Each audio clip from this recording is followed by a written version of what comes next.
North Atlantic, spring 1944. A German U-boat drifts silently beneath gray waves. The men aboard move in whispers, the engines off, the air stale, the walls sweating from weeks at sea. Outside only darkness and pressure. Suddenly the hydrophone operator freezes. Through his headset, faint rhythmic clicks. Distant, mechanical, unnatural. Not a propeller, not a whale, something else. The captain orders silence. The crew listens. Another sound joins, a soft pulse, repeating at perfect intervals.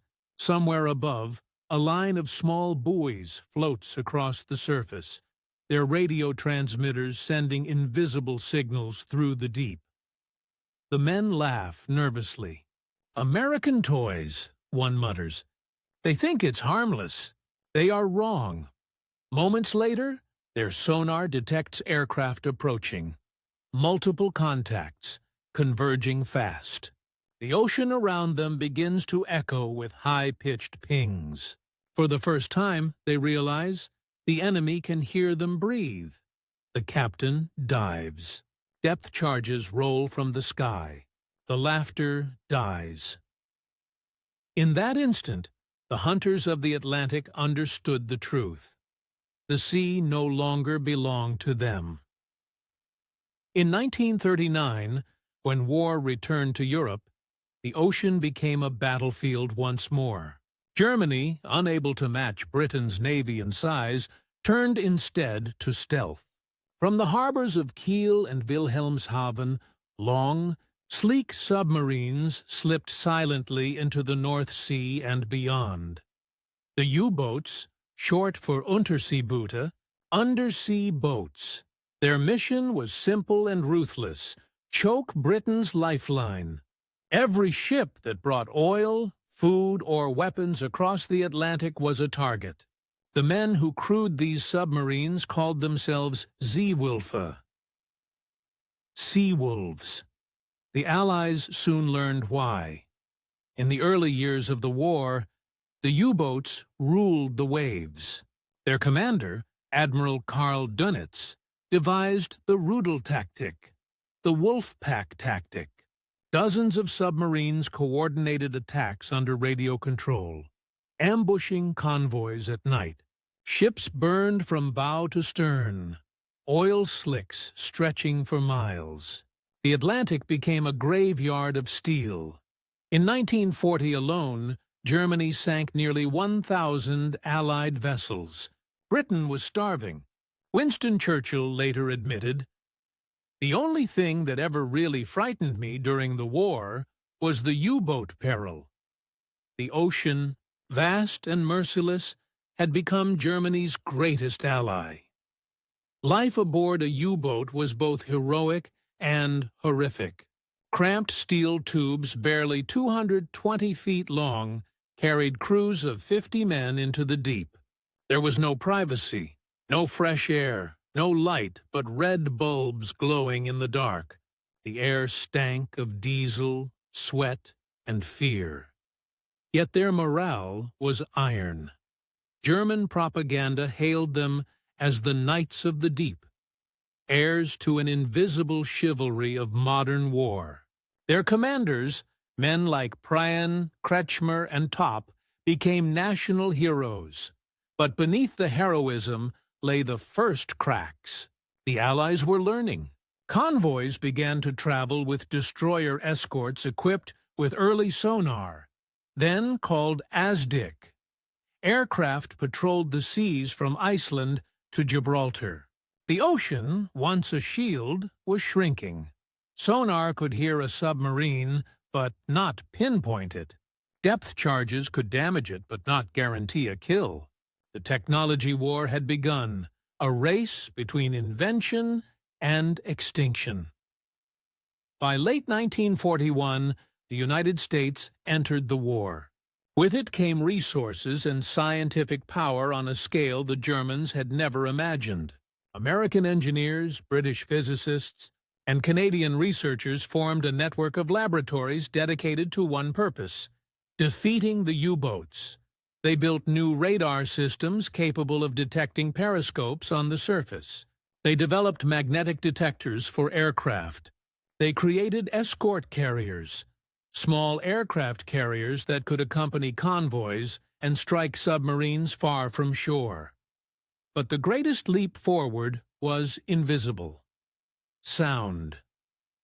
In laboratories from Boston to London, physicists studied the ocean itself, how sound waves traveled through salt water, how pressure and temperature bent them, and how machines could listen in ways human ears never could.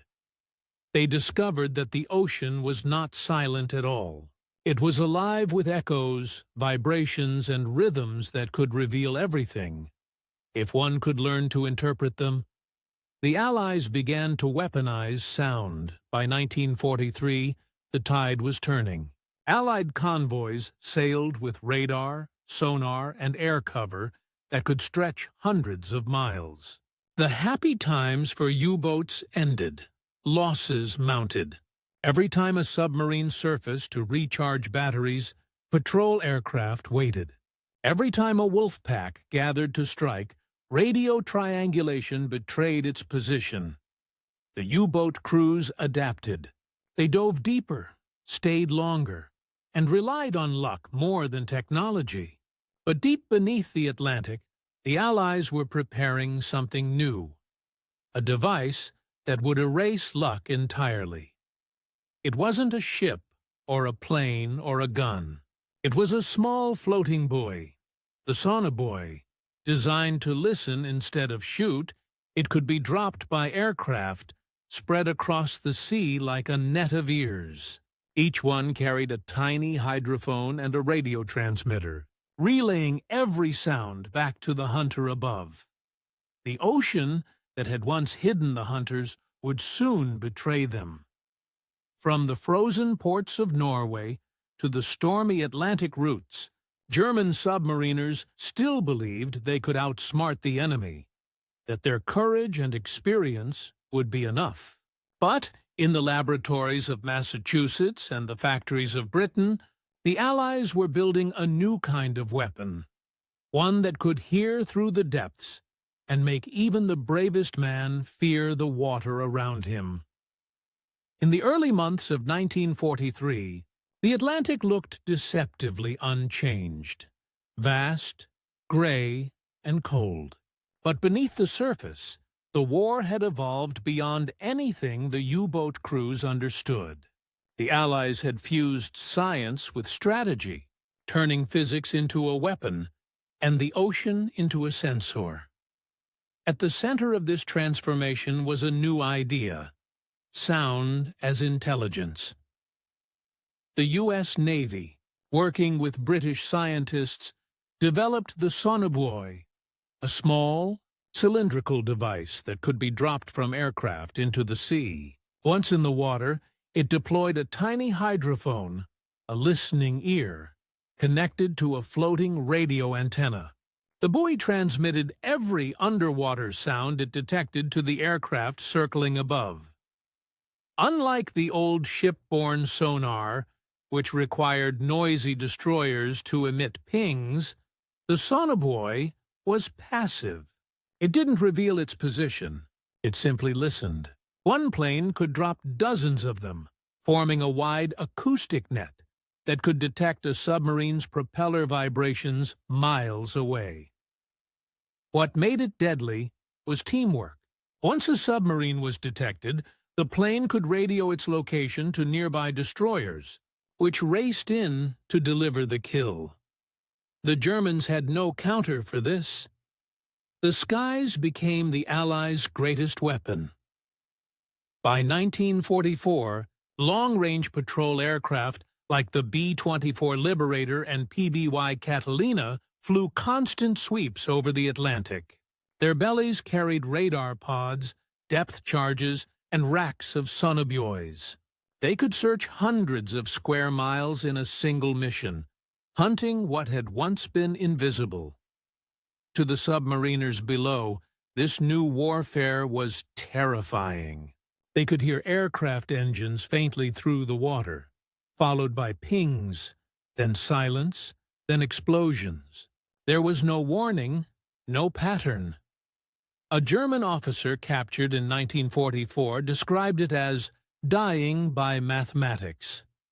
Every surfacing, every battery charge, every radio transmission became a risk. The Allied aircraft were listening, triangulating, closing in. The hunters had become the hunted. Admiral Karl Dönitz, still commander of the U-boat arm, understood that his fleet was losing control. He called it the invisible blockade. His submarines could no longer roam freely. He ordered new countermeasures, radar detectors, acoustic torpedoes, and new submarine coatings like alberic, a synthetic rubber designed to absorb sonar waves. Some of these innovations worked briefly. Most arrived too late. Dönitz believed technology alone couldn't win wars. Discipline, training, and courage would prevail. For a time, that had been true.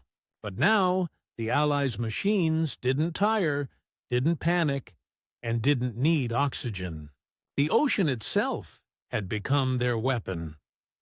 By 1944, Allied scientists had refined sonar frequencies so precisely that they could distinguish between a school of fish and a U-boat hull. Submarine noise patterns were catalogued like fingerprints.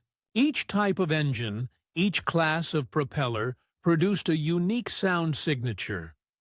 To the Allied command, the ocean was no longer a mystery. It was a map. The most terrifying expression of this new mastery was the Hunter-Killer Group, a combination of small aircraft carriers and destroyer escorts that patrolled the Atlantic in coordinated packs. When a convoy reported a submarine attack, these groups moved in like wolves, dropping Sonar Buoys, launching planes, and blanketing the area in radar and sonar. The ocean surface filled with drifting buoys, each sending radio pulses to circling aircraft. The U-boat crews began to encounter strange metallic cylinders floating on the waves. Some they retrieved, others they ignored. Few understood what they were. The Germans laughed at first, thinking them useless. Then submarines began disappearing without a trace. One U-boat radioed, "We are surrounded by machines. They are listening." Moments later, contact was lost. By the spring of 1944, Allied intelligence could track most U-boat movements from launch to destruction. The German bases in France were bombed relentlessly. Every route through the North Atlantic was monitored. The Submariners, once the masters of terror, became desperate survivors. They still believed in their creed: stealth, endurance, and courage. But the balance had shifted irreversibly. The ocean that had once hidden them now betrayed them with every vibration. And yet, the full horror of what these new devices could do had not yet been felt. That would come soon, in a series of encounters where laughter at American gadgets would turn into panic, and the myth of U-boat invincibility would end in the depths. The stage was set for the final transformation, when German submariners would realize that their enemy no longer hunted them by sight, but by sound, that every wave, every echo, every heartbeat beneath the surface could be traced. The ocean had turned into a weapon, and it was listening. To understand the collapse of the U-boat war, one must understand the machines that replaced human instinct with physics. The Sonar Buoy looked simple. A metal tube barely a meter long, weighing about 30 pounds. But inside it was a revolution: a hydrophone, a transmitter, and a battery that could power it for hours. When dropped from a patrol plane, the buoy hit the water, uncoiled a thin wire, and activated its underwater microphone. The hydrophone listened for propeller noise, cavitation bubbles, and the rhythmic throb of diesel engines echoing through layers of seawater. It then converted those sounds into radio signals, sending them back to the aircraft that had released it. Dozens of these buoys could create an invisible web, a listening grid stretching for miles. For the first time in history, sound waves became coordinates. A single ping might reveal direction. 2 or 3 could reveal location. To the U.S. Navy, it was a miracle of mathematics. To the Germans, it was sorcery. The Americans called it Project Jezebel, a secret acoustic research program that married university science to military urgency. Within a year, they had learned to track submarines moving silently hundreds of feet below the surface. The sonar buoy became the ancestor of all modern undersea surveillance, the birth of the age of acoustic warfare. The ocean had always hidden secrets. Now it whispered them. Once sound replaced sight, naval warfare entered a new dimension. The Allies no longer searched for periscopes or shadows. They hunted by echo. The new hunter-killer groups combined aircraft, destroyers, and escort carriers in coordinated operations. A single sighting could trigger a chase that spanned hours. First came radar, detecting a periscope breaking the surface, or a submarine charging batteries at night. Then came the aircraft, circling above, dropping flares and sonobuoys in precise geometric patterns. The buoys transmitted data to the plane, which relayed it to nearby destroyers. Each destroyer's sonar then locked on to the suspected position, pinging rhythmically through the deep. Once the contact was confirmed, the final step followed.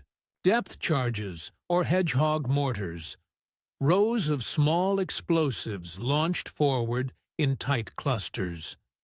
The result was mechanical choreography, science and strategy synchronized. In earlier years, an average Allied convoy might take 20 hours to locate a submarine after detection. By 1944, with sonar buoys and radar, the average time had dropped to under 2 hours. The kill rate tripled. The sea that once seemed infinite was now divided into zones of surveillance. Even the Germans recognized the precision. In a captured logbook from U-515, an officer wrote bitterly, "We no longer fight men. We fight instruments." That realization marked the end of the era of instinctive warfare. The ocean was no longer ruled by courage or cunning. It was ruled by data.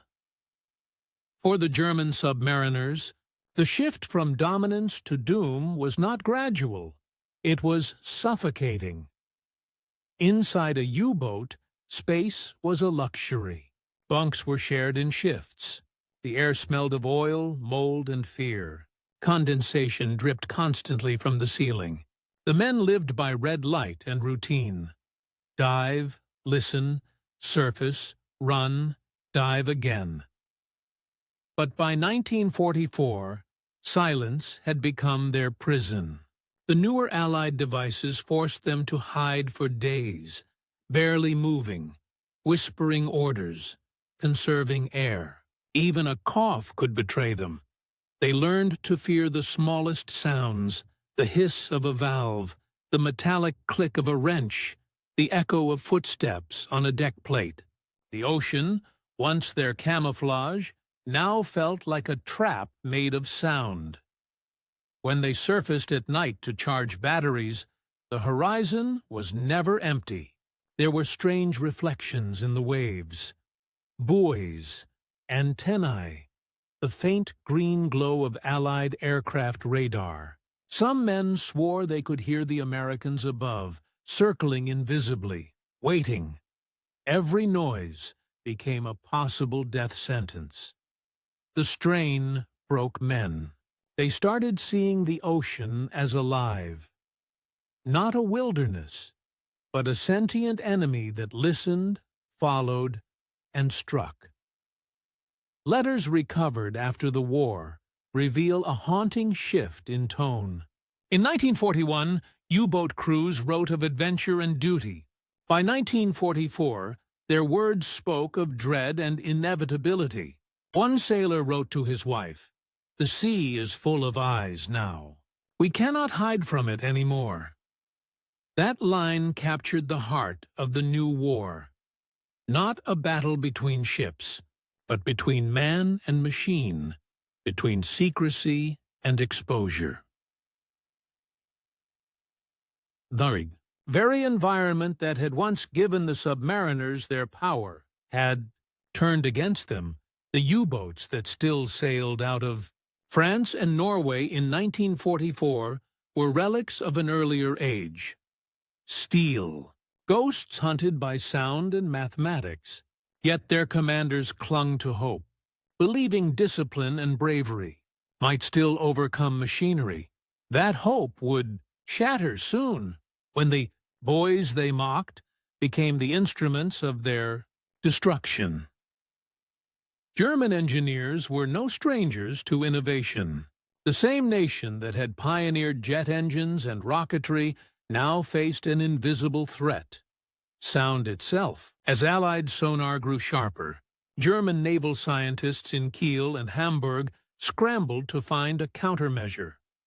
Their first answer was bold: a canister dropped from the submarine that released a cloud of gas bubbles, creating false echoes on sonar. For a time, it worked. Destroyers chased phantom contacts while the real submarine slipped away. But the Allies adapted quickly. New sonar filters learned to recognize the fizzing pattern of decoys. Then came Alberic, a rubber coating applied to the submarine's hull to absorb sonar pings. It was ingenious, reducing reflections, dulling the sound signature. But production was slow, resources scarce, and by the time a few U-boats carried it, the war was already lost. Other ideas bordered on desperation: underwater noise generators, false propeller sounds, even chemical smoke screens. None could silence a 700-ton vessel under pressure. The Germans were fighting physics itself. The more they dove into the deep, the louder their world became. Every bearing, every valve, every heartbeat of their diesel engines betrayed them to the machines above. In the end, German science, once the engine of fear, could not outpace the quiet precision of Allied technology. At the top of the German submarine command stood Admiral Karl Dönitz, the architect of the U-boat fleet and one of the most respected naval strategists of his generation.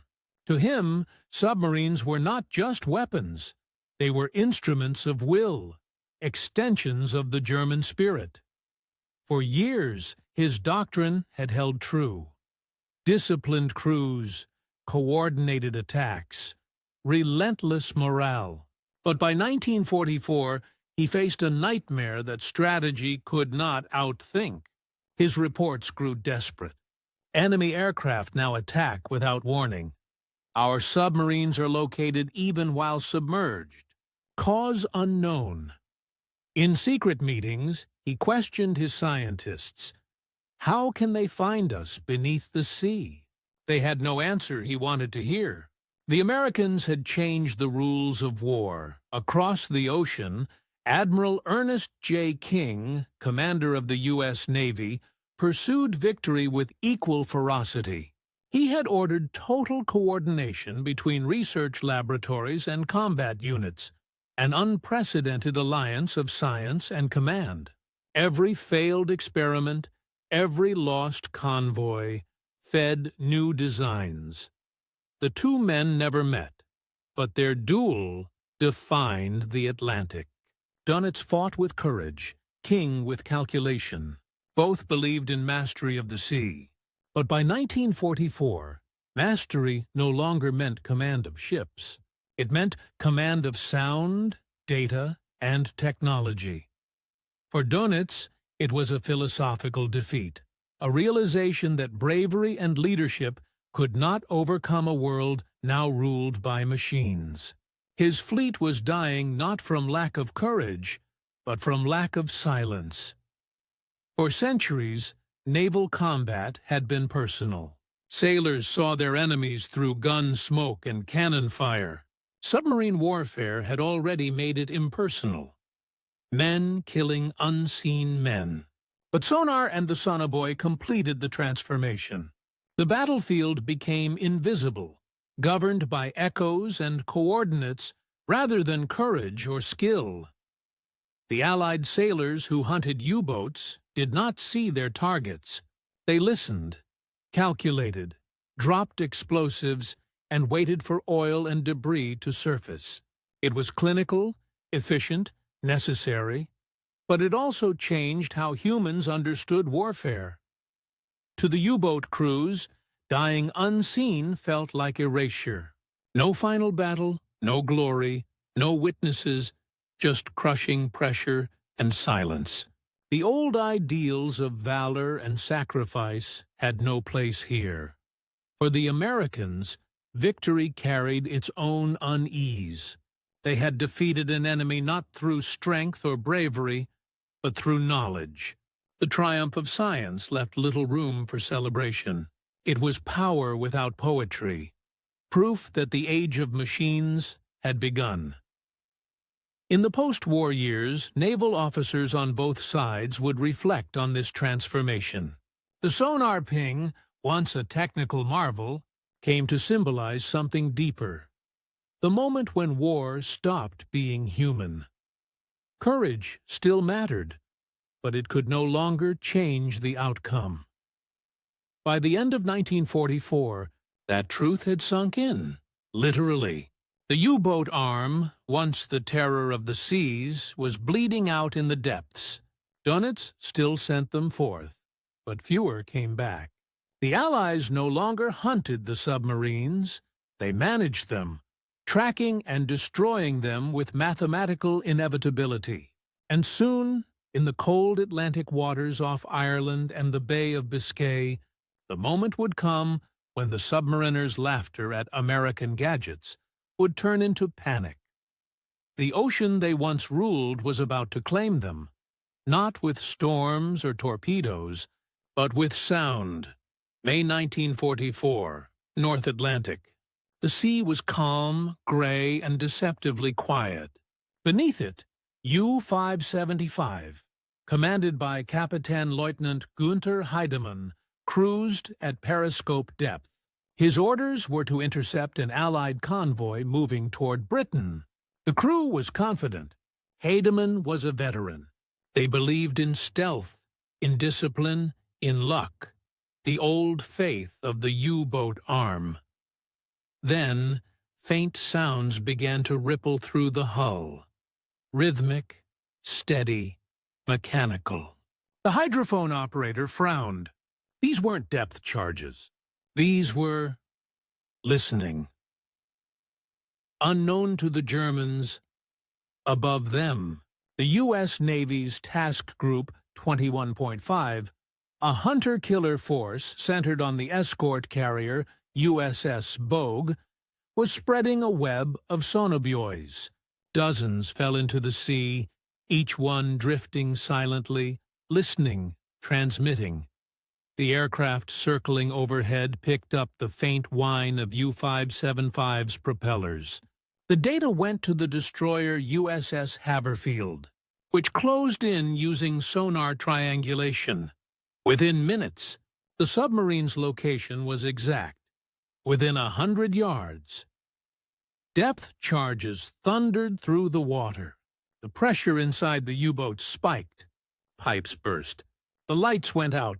The crew screamed as the hull groaned like a dying beast. Heidemann tried to dive deeper, but the sonar pings followed them like a heartbeat. Then came the second wave, Hedgehog mortars. Dozens of small charges fired in an arc. 2 detonated directly against the hull. At 2:30 p.m., U-575 imploded. 45 men died instantly. 6 surfaced alive, the ocean spitting them out like fragments of a broken machine. When interrogated later, one of the survivors said quietly, "We thought we were being hunted by ghosts. There was no ship, no sound but the pings. He was wrong.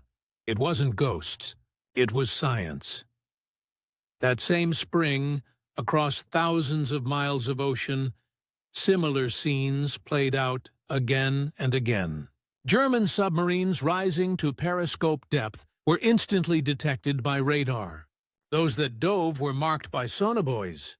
The Allied destroyers and aircraft moved in perfect coordination, guided by sound alone. The hunters had become data operators, engineers of destruction. In March 1944 alone, 27 U-boats were sunk in the Atlantic. By June, another 40 were gone.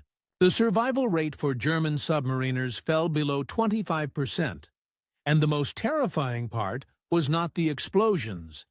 It was the silence before them. The sonar pings echoed through the hull like a death knell. 1, 2, 3, pause. Then, the concussion of a charge, the sudden darkness, the flood. A British sailor aboard the destroyer HMS Starling, part of the famed Captain Frederick Walker's group, later described it. "You could feel when the enemy was hit. The sonar returned a different echo, a hollow sound. Then the sea went still. To the Allies, it was victory. To the Germans, it was annihilation without warning, death without honor." Admiral Dönitz received the reports with disbelief. Entire flotillas vanished within weeks. Messages from U-boats became shorter, then stopped altogether. Some commanders never even had time to send distress calls. In frustration, Dönitz demanded technical explanations. His scientists spoke of radar, magnetism, atmospheric distortion. Anything but the truth, that the ocean itself was betraying them. The sonar buoy had erased their greatest weapon, invisibility. By summer, the once proud wolf packs had become scattered survivors. The Atlantic, once a hunting ground, now felt like a cage. Every movement, every sound, every escape was tracked and destroyed. Crews began to mutiny silently, not with rebellion, but with despair. Men volunteered for shore duty or refused to sail. Some wrote letters to their families, confessing that their missions felt like suicide. The German High Command called it technological terror. They were right. Below the waves, men fought more than the enemy. They fought panic. The sonar pings haunted them. Veterans described hearing them in their sleep, even on land, long after the war. A young radio man on U-744 recalled, "Each ping felt like a finger tapping on your coffin. It came closer, closer, until the world ended in thunder." After weeks submerged, oxygen turned sour, tempers frayed, and hallucinations began. Some imagined voices whispering through the hull. Others heard phantom engines. The ocean, once their ally, now felt conscious, listening, mocking, merciless. One commander wrote in his log before disappearing forever, "We can no longer hide in our own element. The sea that gave us life has turned against us." He was right, and within hours his submarine was gone. By late 1944, the U-boat war had become a slaughter. The technological tide was irreversible. Where courage once mattered most, it no longer made a difference. Yet the climax was not over. The final confrontation, the moment when even Dönitz himself admitted defeat, would come in the cold spring of 1945, when the last surviving U-boats set sail into a sea already owned by their enemy. By the dawn of 1945, The Atlantic had become a graveyard. The sea that once carried Germany's confidence now carried silence. Thousands of tons of steel lying broken on the ocean floor. Still, Admiral Karl Dönitz refused to surrender. From his headquarters in Flensburg, he ordered new submarines into service, the advanced Type 21 U-boats, faster, deeper diving, and theoretically immune to sonar. They were called Elektrobutte, the submarines of the future. But the future had come too late. Allied air patrols already dominated the skies. Sonar buoys formed invisible minefields across the shipping lanes. Even the newest German boats were detected before they could fire a single torpedo. In February, U-864, on a secret mission to deliver advanced technology to Japan, was intercepted off Norway. The British submarine HMS Venturer detected her, not by sight, but through hydrophone triangulation. What followed was the only recorded underwater duel of the war. One submarine sinking another while both were submerged. 4 torpedoes, each guided by sound, found their mark. U-864 was torn apart by her own element. To German command, it was unthinkable. Submarines killing submarines. Sound against sound. It symbolized the end of everything the U-boat arm had stood for. The Allied sonar networks had grown into a complete acoustic grid. Across the North Atlantic, the U.S. Navy's Project Caesar coordinated sonar posts, buoys, and underwater microphones that stretched from Newfoundland to the British Isles. It was the prototype of the Cold War's future, a world where oceans were no longer wild, but mapped, monitored, quantified, understood. By March 1945, Allied intelligence tracked nearly every operational U-boat leaving port. The British called it the Hunted Fleet. When U-486 tried to sneak through the Norwegian Sea, she was picked up by radar and finished by a single acoustic torpedo from a patrol aircraft. When U-1009 surfaced off Ireland, she was destroyed within minutes, pinpointed by sonobuoys, bombed, and left to sink without even firing back. The attacks were no longer battles. They were executions. A survivor from U-546, captured in April, described it simply: "We were not fighting the enemy. We were fighting the sea itself." That line summed up the horror of the final months. By April, Dönitz was no longer a naval commander. He was a man presiding over ghosts. Reports flooded in daily. U-boat missing.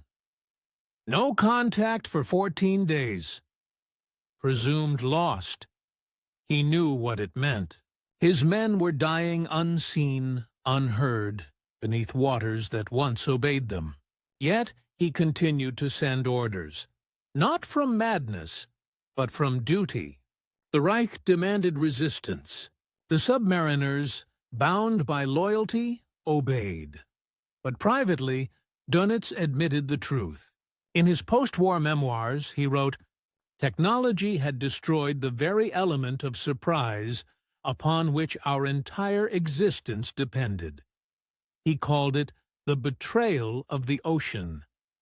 Even when Hitler made him Germany's final head of state in late April 1945, Dönitz's mind remained with his fleet, the last remnants of an empire of steel slipping into silence.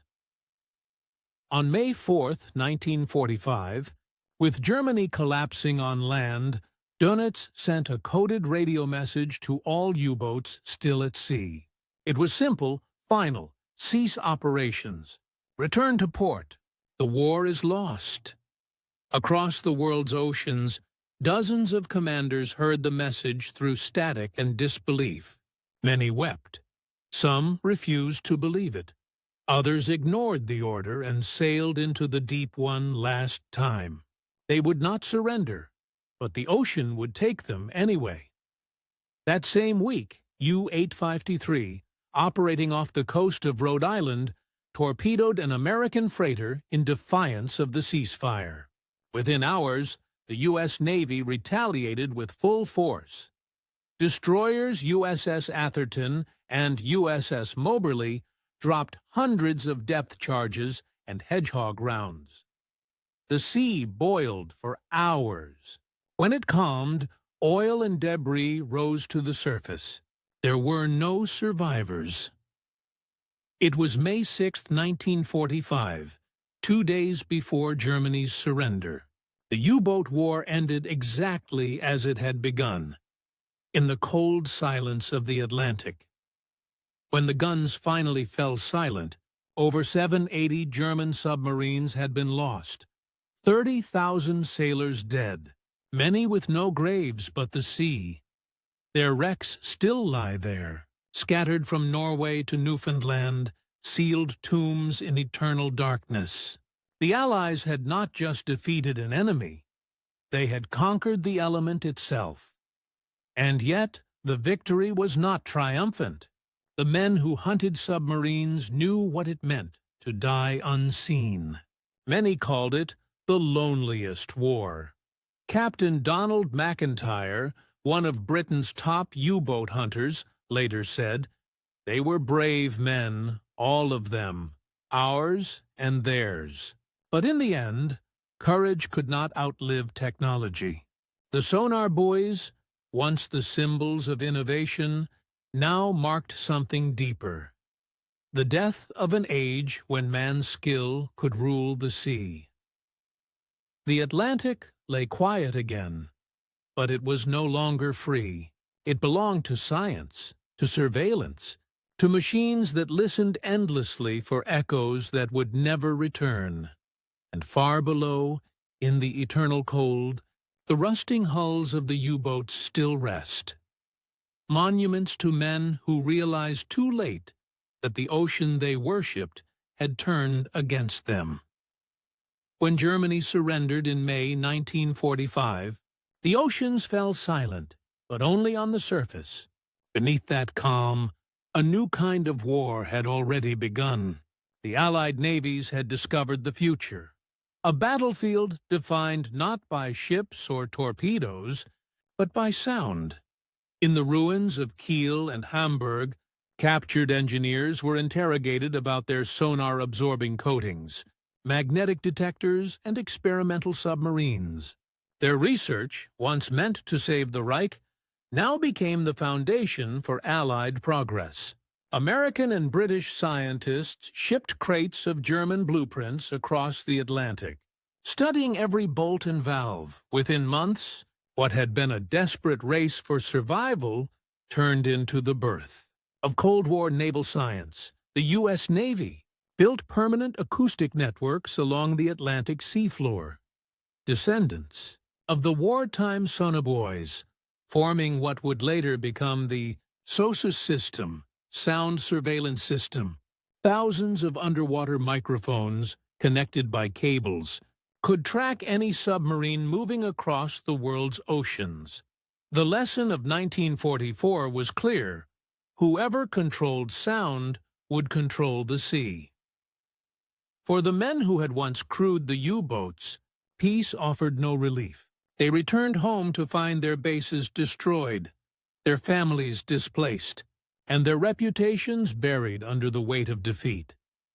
The Kriegsmarine's proud submarine arm had lost more than 80% of its personnel. The survivors lived with a quiet, unshakable guilt, not of atrocity, but of futility. They had fought with courage, only to discover that courage no longer mattered. Some were absorbed into post-war research. Others refused to speak of their experiences. Many visited memorials along the coast, where the names of their fallen comrades were etched in stone. In towns like Wilhelmshaven, widows gathered every year to throw wreaths into the sea. A former U-boat radio operator, interviewed decades later, said, "We had believed in skill and luck. We learned that neither can hide you from sound." To many of them, the sonar ping, that cold, mechanical echo, became a symbol of their generation's end. The Allies, meanwhile, had no illusions. The sonar victory had not been a triumph of morality. It was a triumph of adaptation. They had learned that mastery of the ocean meant mastering its physics. In the years after 1945, sonar research exploded.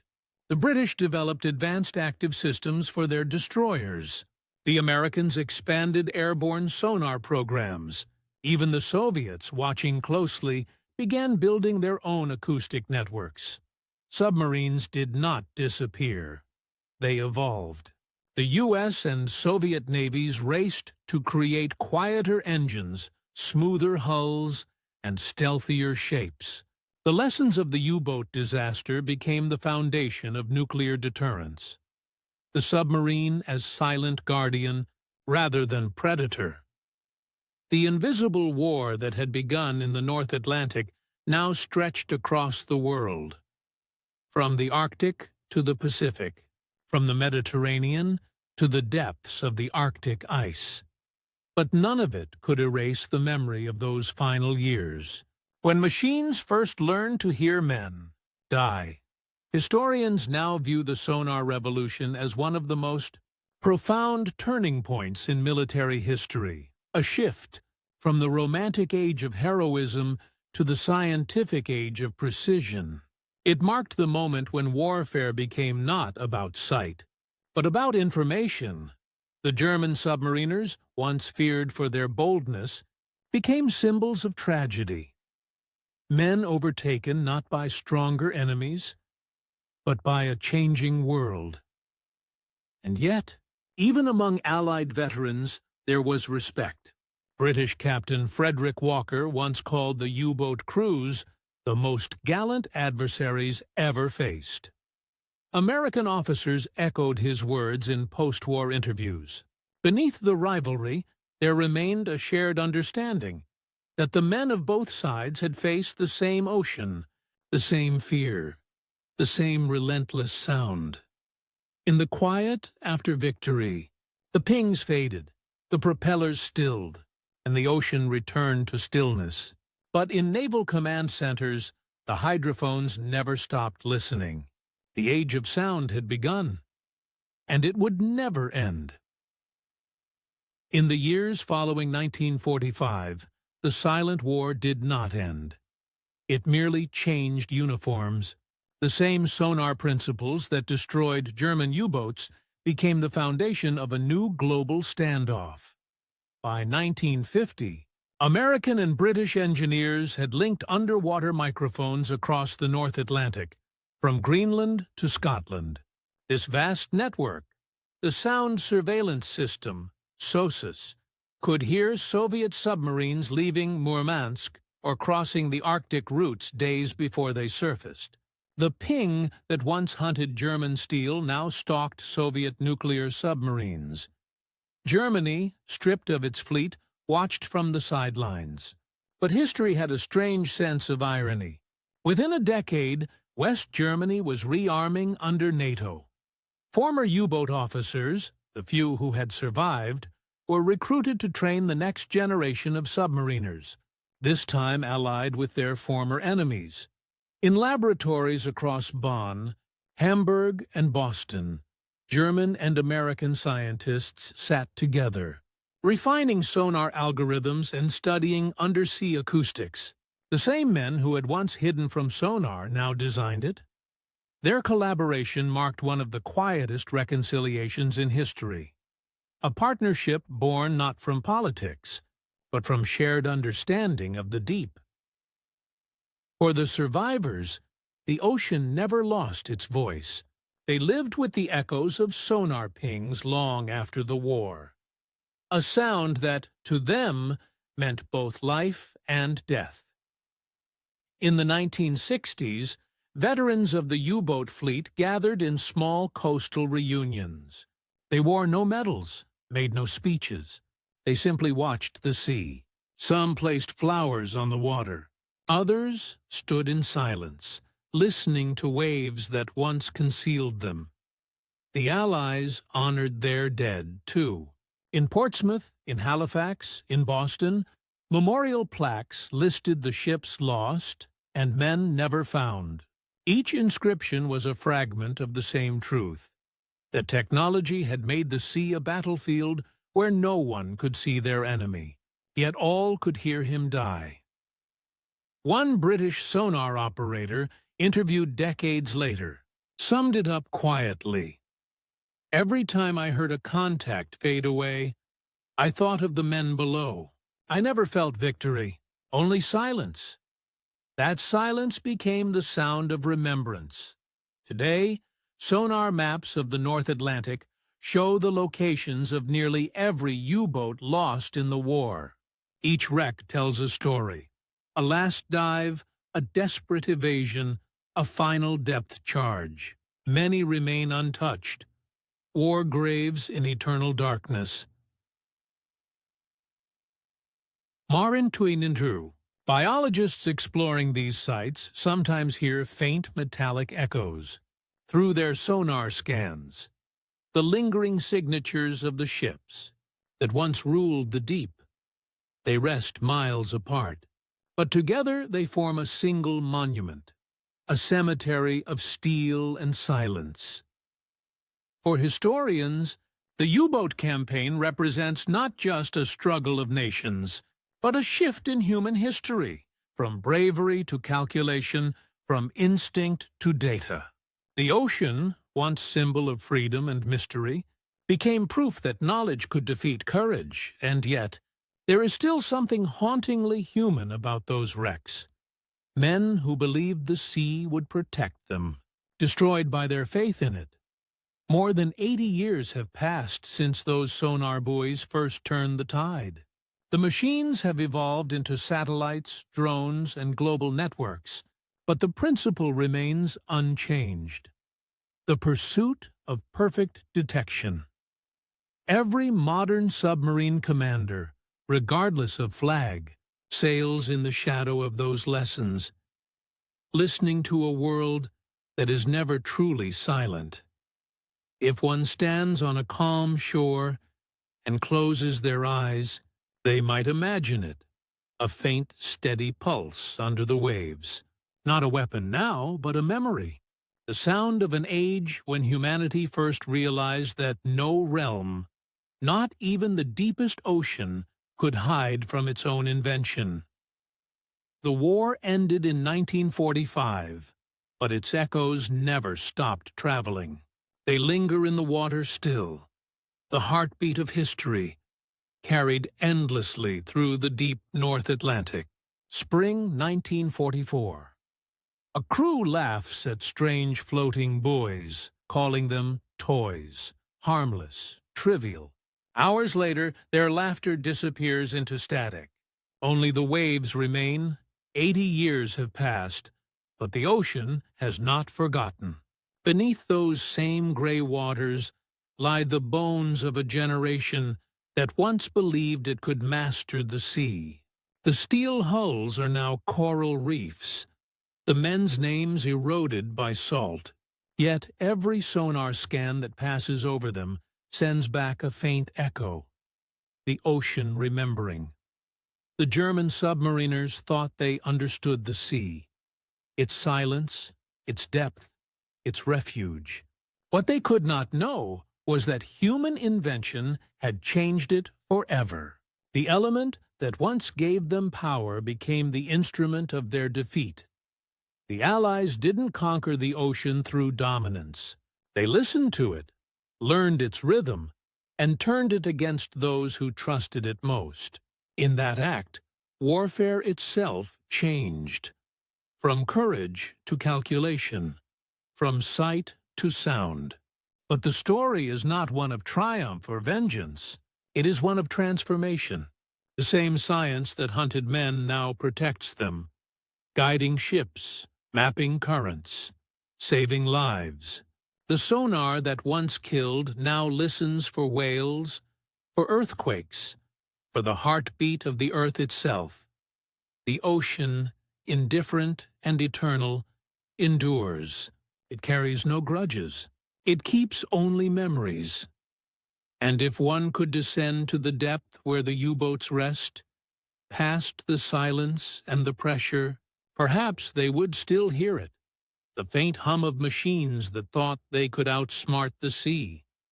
A reminder, whispered through the deep. No empire, no machine, no courage can ever truly own the ocean. The sea was theirs once. Now it is only itself again.